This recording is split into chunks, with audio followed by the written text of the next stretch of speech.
Welcome to the Fabulous at 50 podcast, where we are changing the aging narrative.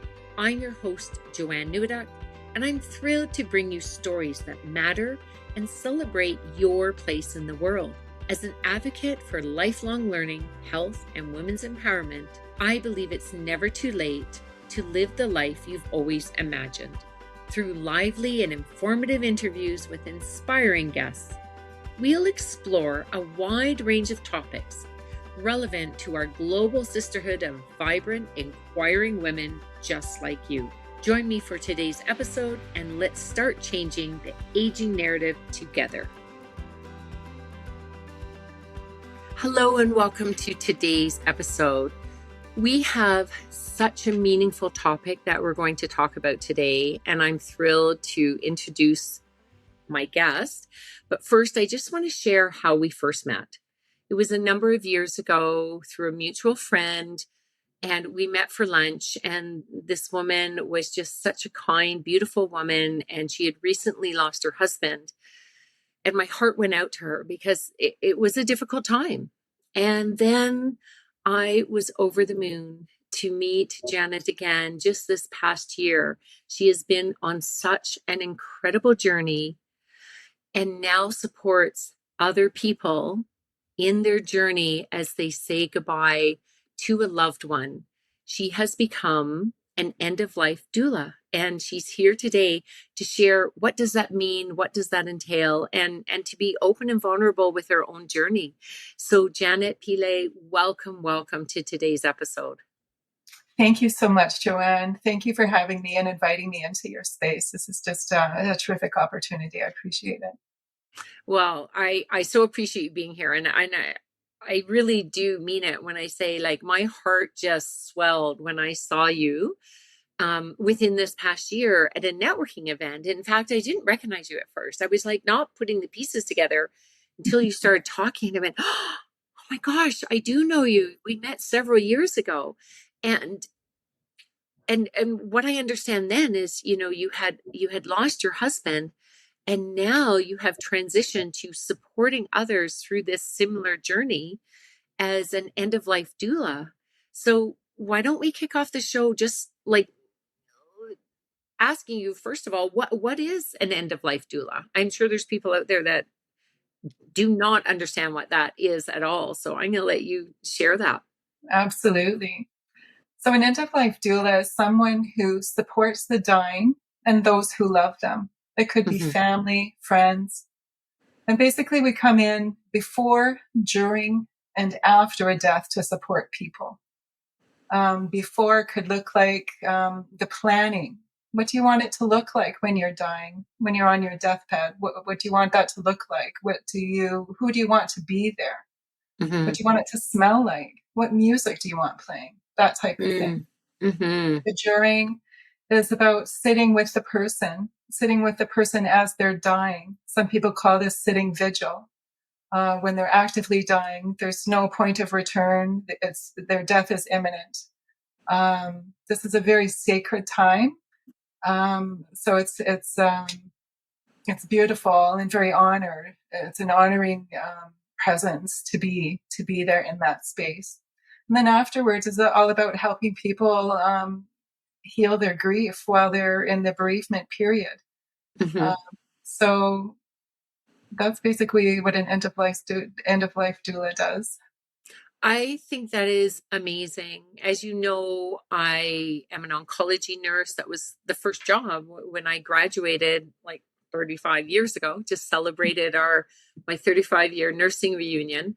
And I had worked in oncology in my final practice and then stepped into that. So as a young woman, just in her early 20s, I stepped into that world because the unit where I worked served as a hospice for any of our patients. We didn't have a hospice in our city at that time. Thankfully, we have wonderful hospices now.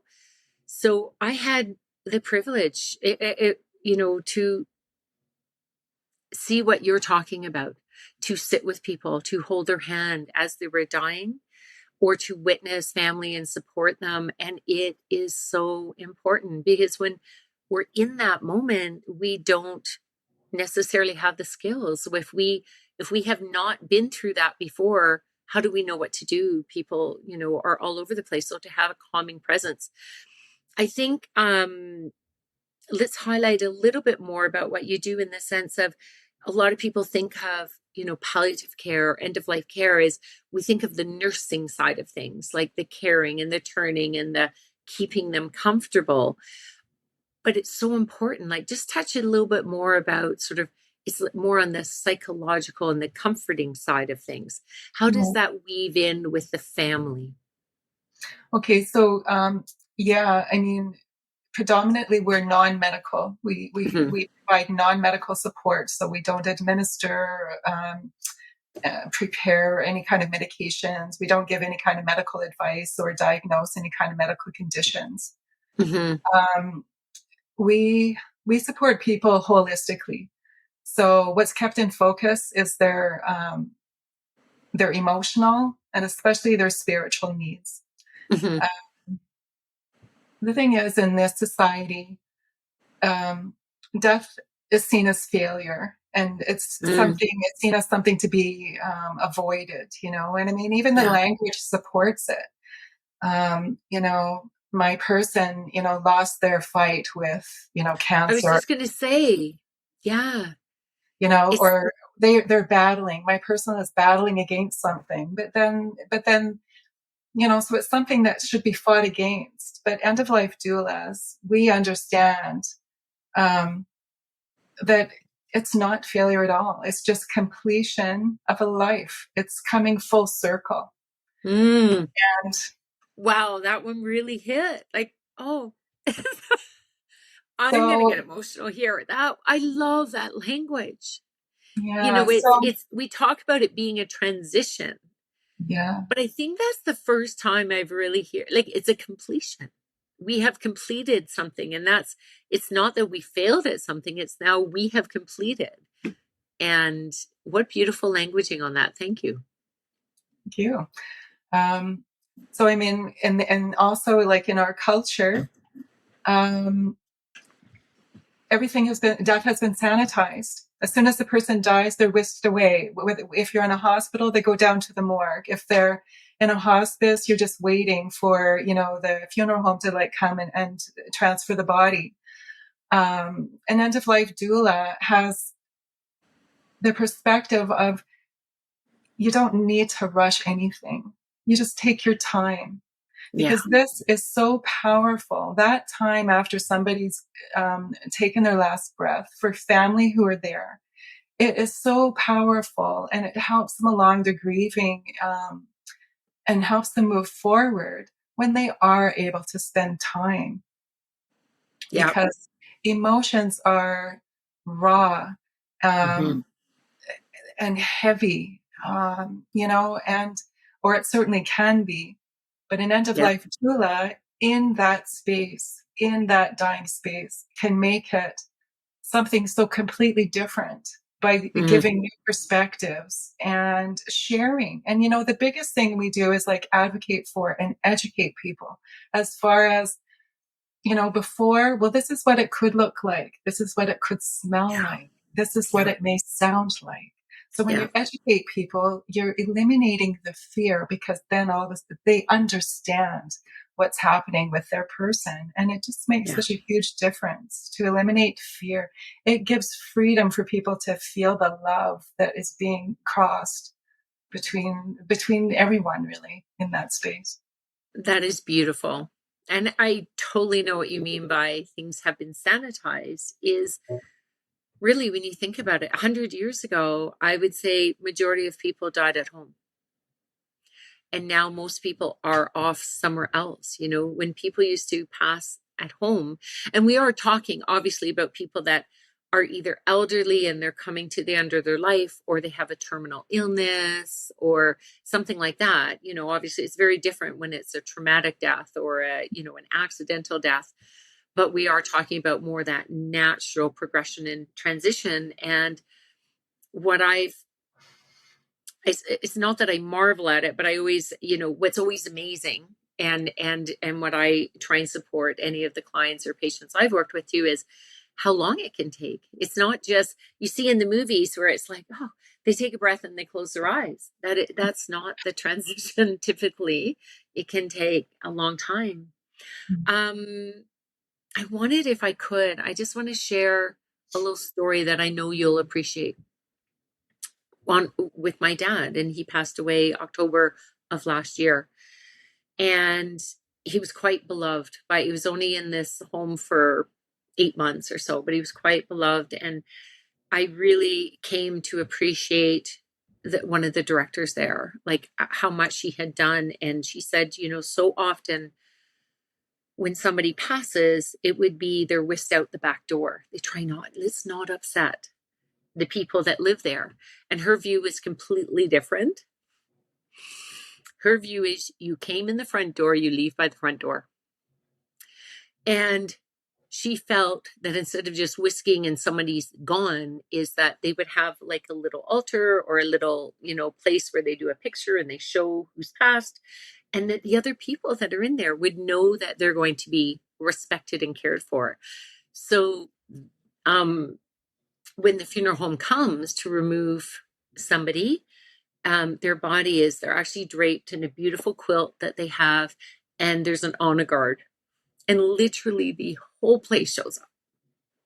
Yeah. And I just think that's like, that to me brings up the same emotion that what you're doing for people, right? Like, it's not a matter of let's not deal with it. This is going to be messy. This is going to be emotional. And that's why I'm letting my emotions show today, because I want someone that's listening to know it's okay to step into those emotions. And there's people like you that you can call upon to get through it. All right. I'm going to shift the topic so we can. That was just beautiful, though. I just love that, Joanne. That's beautiful. And I love the idea of honor guard. I've seen it in the US where they do that, where people, somebody has died and they're giving their body, to science. So they're taking them down for surgery to extract their organs or whatever it be, for donation or whatever. Wow.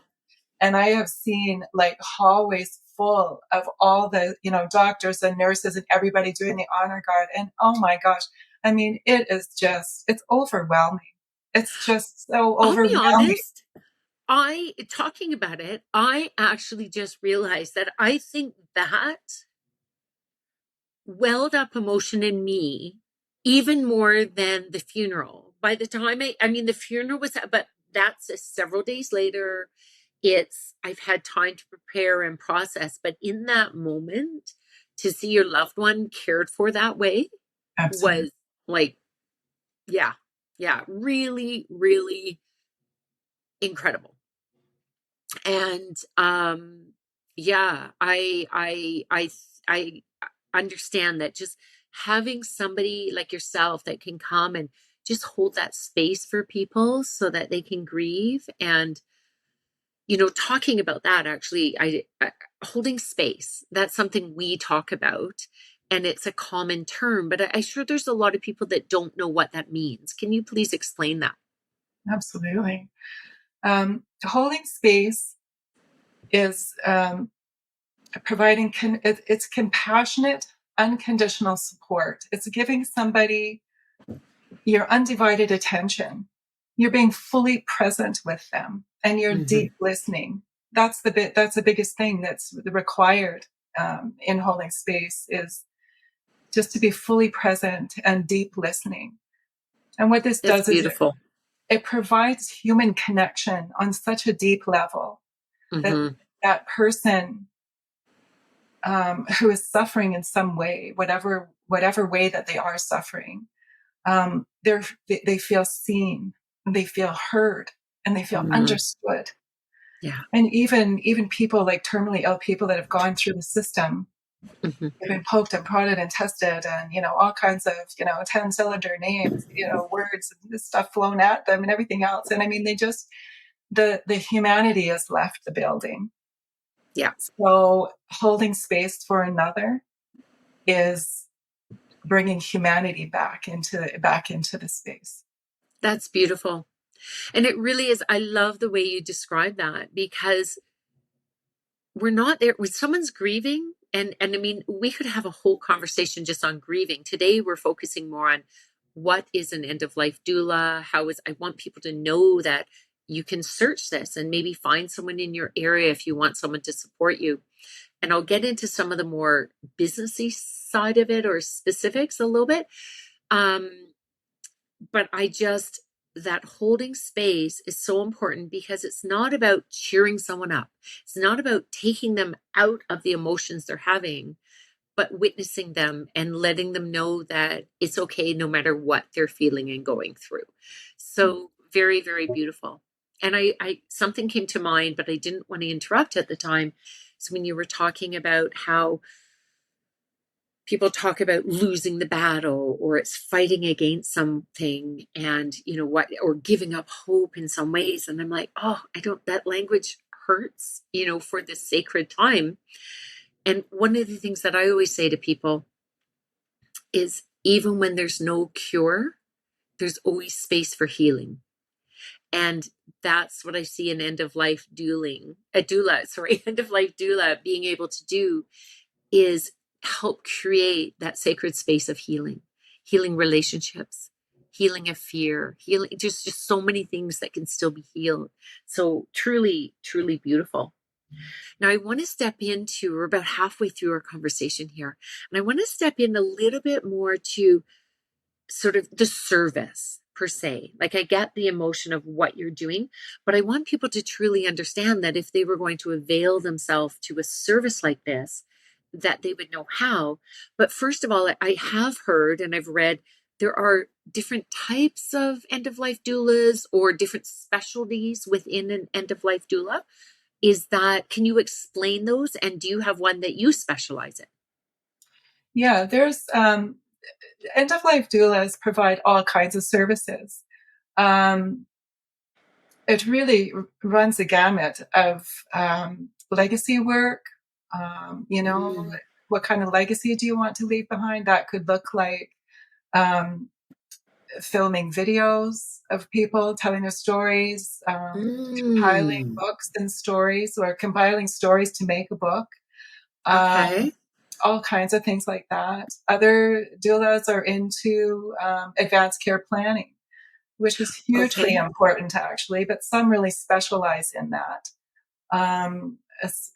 So when you're not able to speak for yourself, what does your care look like in your mind?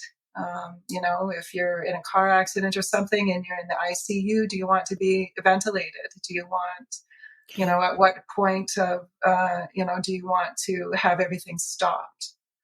That type of thing. That's advanced. Interesting. So doulas can be you can, in a sense, advocate or support people through that decision making.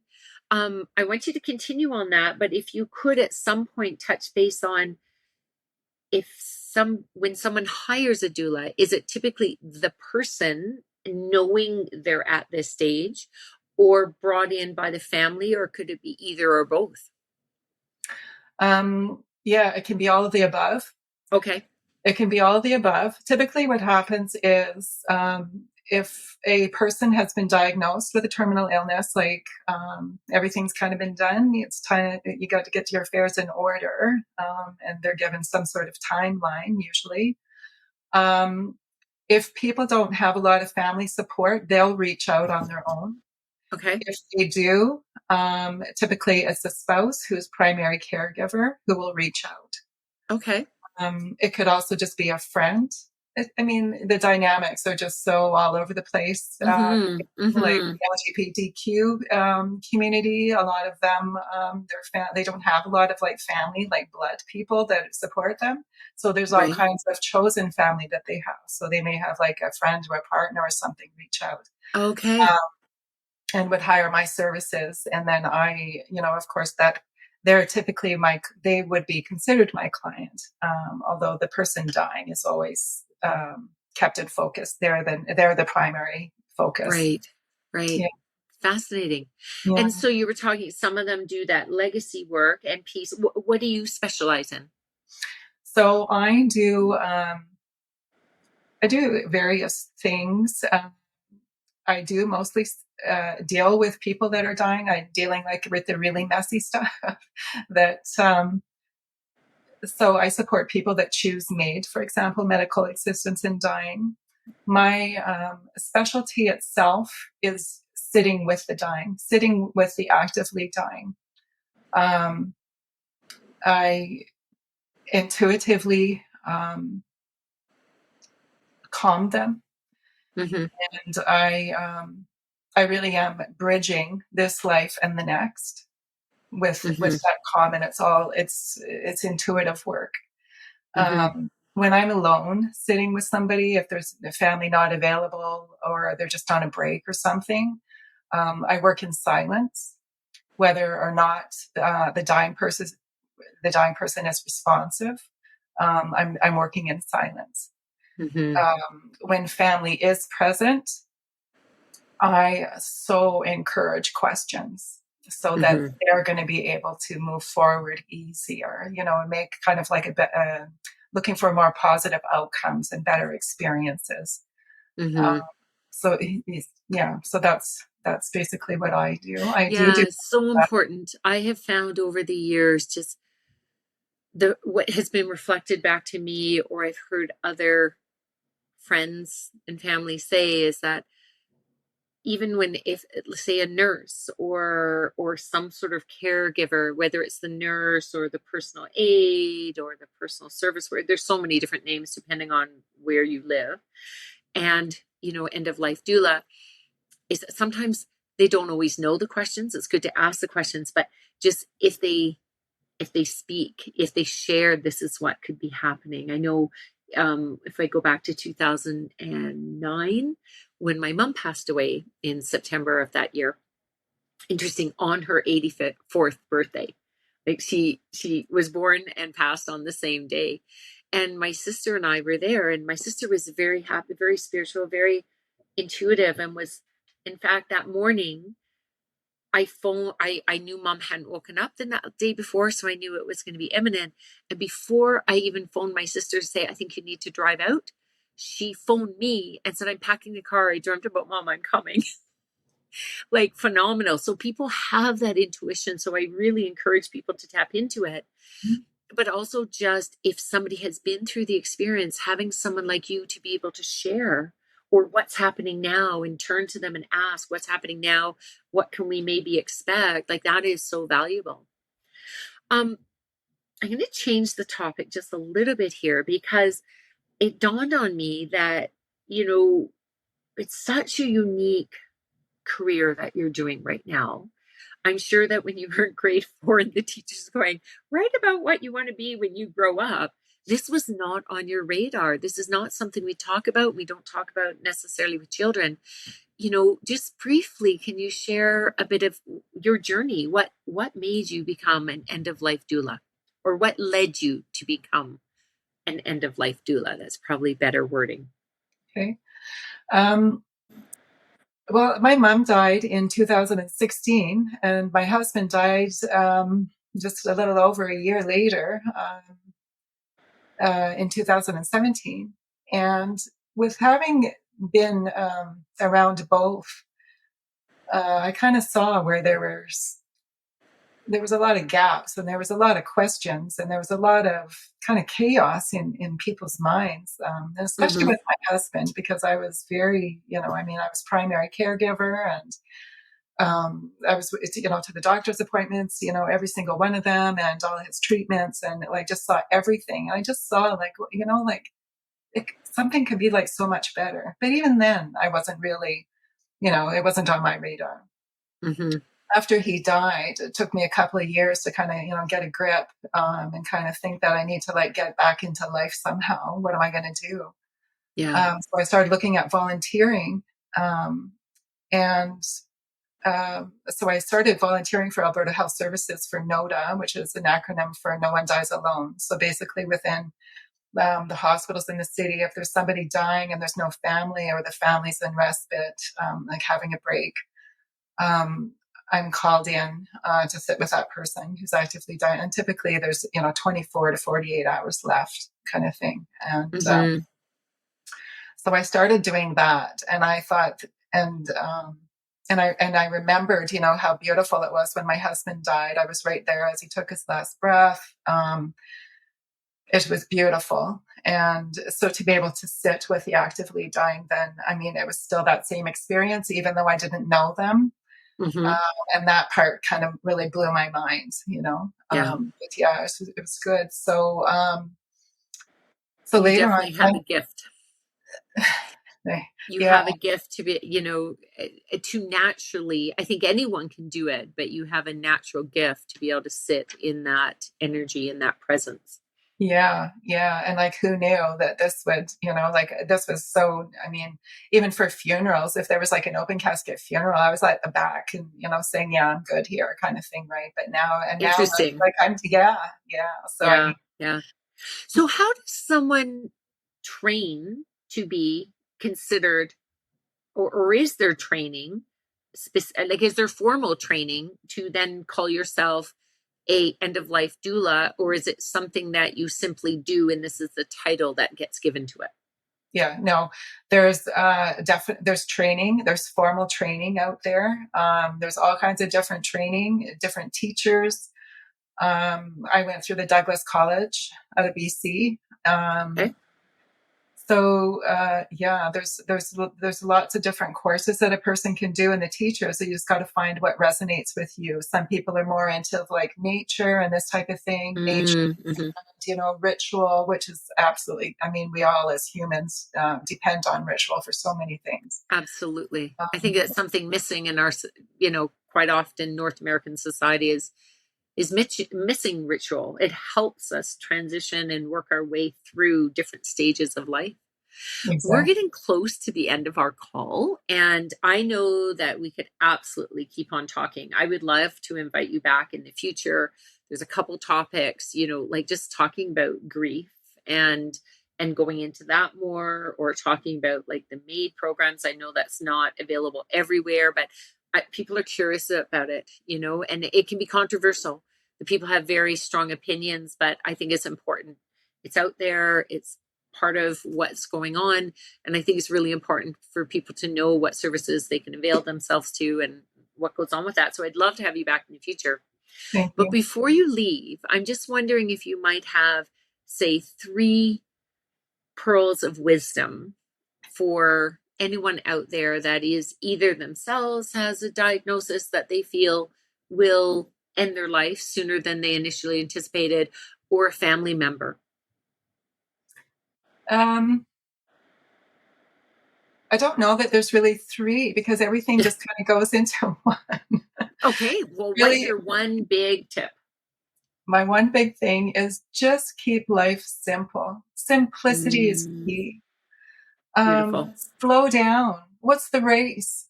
Like, just slow down and listen. Beautiful. And, I mean, it's so cliche. Oh yeah, I appreciate your relationships and everything. But I mean, when you really slow down and just kind of step back out of the rat race, it's it's tangible. I mean, you can really feel it. Mm, And just stop and listen, like sit in silence just for a few minutes. So many of us have lost that ability because we need podcasts, we need radio, we need a TV, we need something, we need some sort of like stimulation constantly. But when you turn that off and you just breathe, this is where it's at. And I mean, people that are dying on beautiful. their deathbeds, they are not saying, oh, I wish I'm really missing right now my Porsche, or I'm really missing right now my $2 million house, or my, fabulous, Wolf, appliances or what have you. They're all Totally. about relationships. I wish I had said this to somebody. I wish I had said I had loved them to them before they died, or Hmm. so it's just keep everything simple. Just peel off the layers. It's like an onion. And when you get down to that core, that's where it's at. Beautiful. Oh, what a fantastic conversation, Janet. I so appreciate you being here, your ability to have this conversation and bring grace and ease around a difficult topic for many people. And I wish you all the best. And I know that the people that you work with are truly blessed with your gift. So until we have you on a future call, we so appreciate you being here. You can, if you're listening to this podcast, then you can check out the show notes. You can see how to reach out to Janet. And Janet, just very briefly, if someone reached out to you but they're not in your area, like, can you maybe point someone in the right direction? Or if people just say end of life doula in their area, like, will that just pop up on the internet? Is that how someone would search? For myself in general, or for any end of life doula? I'm thinking anyone, because our podcast goes out all over the world. Yeah. I can definitely, my network is huge, and I can definitely make referrals to appropriate people. Fantastic. Yeah. Beautiful. Yeah. Beautiful. Or just even just searches, just general searches in Google, end of life doula and their city. Excellent. And I haven't nailed you for this yet, but I'm hoping that we can create a blog with some of your wonderful wisdom as well, so that if you're listening to this, you can also go to the website at www.fabulousat50.com and go into the blog and search, and we'll have some information there, as well as this podcast as well. So thank you so much, Janet, and thank you everyone for listening in, and we'll see you next week. Thanks so much, Joanne. Thank you so much for tuning in today. But before you leave, I'm curious, what pearl of wisdom are you taking away from today's episode? I do hope it held some inspiration or information for you to live your best life. If you are not yet part of our sisterhood, I invite you to join our community by visiting our website, fabulousat50.com, and you'll receive a free copy of our ebook, Make Mine Fabulous, 21 Ways to Energize Your Life. It is packed with loads of tips and tricks. Plus, if you haven't already done so, please subscribe to this podcast and leave us a review to let us know what you think. Remember, keep choosing fabulous. It's never too late to live the life you deserve. Catch you on the next episode.